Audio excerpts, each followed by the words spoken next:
All right, deja vu.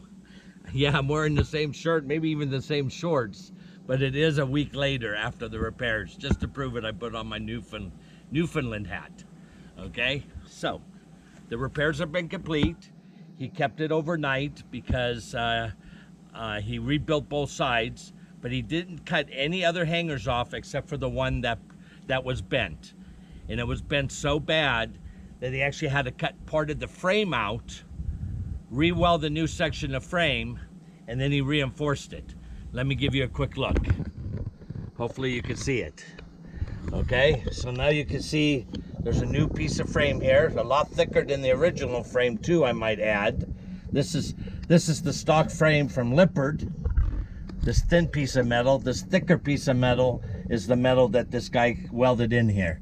Also, you'll notice that he put 3 ribs in here to help reinforce that lip.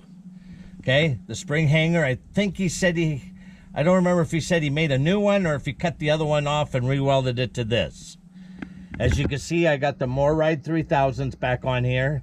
But the key point I wanted to make was, do you see the eye that the spring hanger's on? See how this one's almost straight up and down? Do you see the second spring down here? Hopefully you can. I won't be able to tell you until well, let me check the screen. Okay, yeah, see this second spring right here? This spring here is the one that was running the, rubbing up against the road armor. As you can see, I could actually stick my whole finger up in there and not even touch the eye of the MORryde. So that was the difference between the MORryde and the road armor. So everything's replaced, put brand new springs on it. I did put my Sumos back on.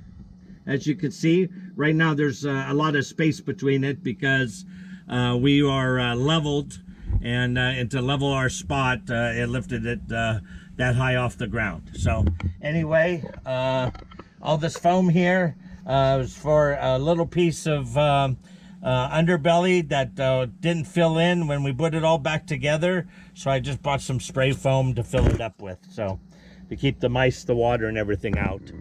So everything's ready to go. We're getting ready to go pick up the truck. We heard a noise. I took it to a gentleman that I know out there where I used to live. We took it for a ride.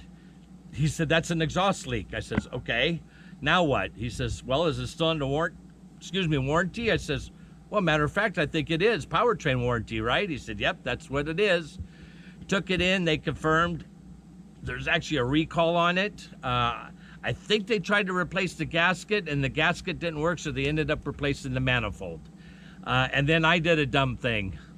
I'll go ahead and confess it to you here. I mean, we're not all perfect, but the last time I changed my fuel filter, Marie, stop laughing.